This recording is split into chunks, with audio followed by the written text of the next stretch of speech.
All right.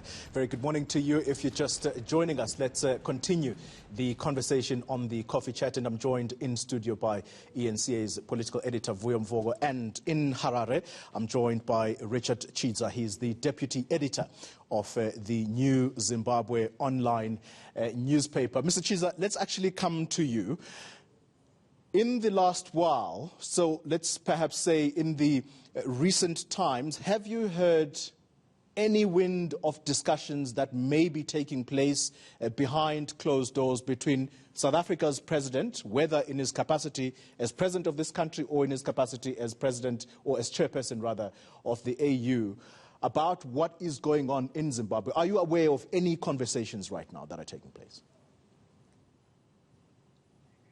Thanks, Corey. Just a correction. I'm former deputy editor of newszimbabwe.com. I'm no longer with newszimbabwe.com now. I'm just a freelance journalist in Harare. Coming to your question, we in Zimbabwe have not heard anything so far. The closest we have heard relating to regional leaders discussing anything or just meeting up with Zimbabwe was a virtual meeting that was held yesterday of the organ, the SADC organ on politics, defense and security, which apparently at the moment is chaired by President Emmerson Mnangagwa and involved the discussions on the DRC relating to a standby force or some kind of military force that is required to go into the DRC.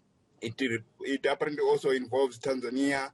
Botswana is the incoming chair, and I think Zambia is the outgoing, the previous chair of the organ. Yeah, so this defense unit that is meant to go to the DRC, it says nothing about whether or not there's going to be some kind of intervention in his own country, Zimbabwe.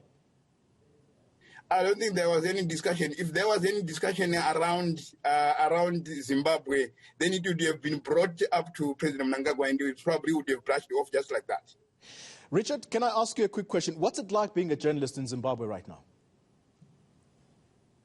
At the moment, being a journalist and being a citizen, I don't think there is any difference. Being a journalist in Zimbabwe and being an ordinary citizen, life is tough, not only because of the COVID-19 pandemic, but also because of just the political and social environment in the country. And maybe you can add in there the economic environment. Journalists elsewhere, maybe in your country, South Africa, are generally middle class. In Zimbabwe, I don't think we are middle class. We are nowhere near middle class. We probably just like vendors in Zimbabwe. Let me ask you about the latest developments there. A close aide of President Emmerson Mnangagwa has had sanctions imposed on him by the U.S., and the President Mnangagwa has had some choice words for the U.S., yet recently he called the U.S. a friend of Zimbabwe. And then you also have the Vice President, who now doubles up as the Minister of Health. How is this going to work? And what is the justification there? First, the clause, the aid to President Mnangagwa, who has been slapped with sanctions by the U.S. As a political journalist myself, and I have studied a bit of political science, I think there is a bit of, I think the U.S. or the Western world has lost it in terms of Zimbabwe. Pushing Kudata Gwire, who is the aide, they've basically pushed Kudata Gwire into the hands of ZANU-PF. If there was any lingering doubt on his allegiances, now he has everything. And if there are any tenders that he wants to get, he's going to get them just on a plate tomorrow. It's just pushing him into ZANU-PF. That's what they've done.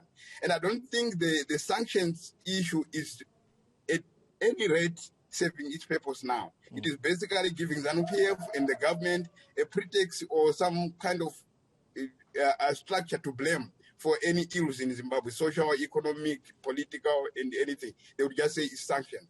If the sanctions were to be removed tomorrow, I'm not sure what ZANU-PF would blame, what President Mnangagwa would blame. I'm not sure what he would blame for the ills in Zimbabwe or the problems in Zimbabwe today.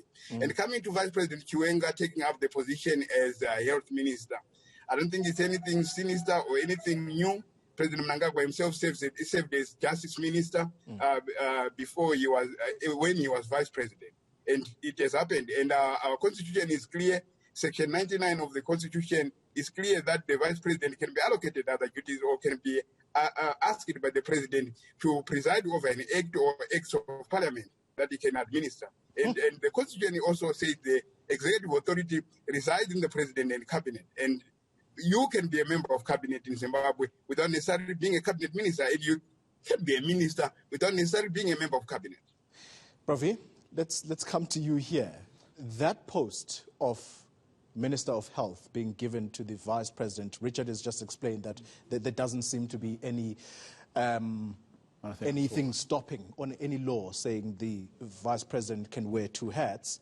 What does that say about the role of the army in Zimbabwe? Again, are we going back to the conversation about who's really in charge in Zimbabwe? Well, as has always been. I mean, President Emerson Mnangagwa owes his rise in no small measure to the army. They were the ones who actually orchestrated that quiet coup, as some people called it. So he will be beholden to them, and that's a fact. And you've seen just how they have behaved. I mean, seeing women sitting down on the ground, being beaten up and not even hitting back, not even shouting back, So it's been like that for a very long time. Hence, people are saying there's really no difference between the current regime and the previous one. This one has simply continued from where the previous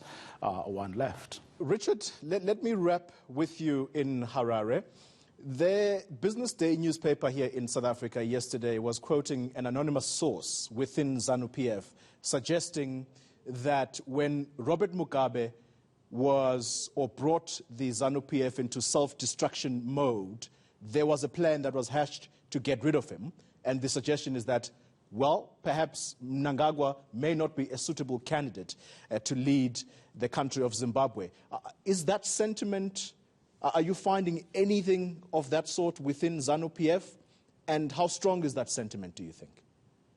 I think there is consternation across Zimbabwe, including in ZANU-PF, that President Mnangagwa seemed to have lost the plot.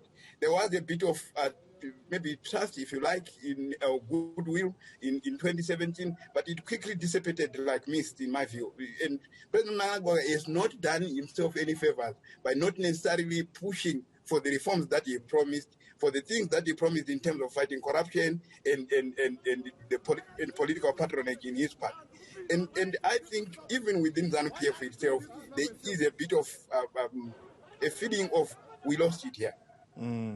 Richard, thank you very much for joining us. He is a seasoned journalist based in Zimbabwe. Thanks indeed for joining us this morning. Vuyo.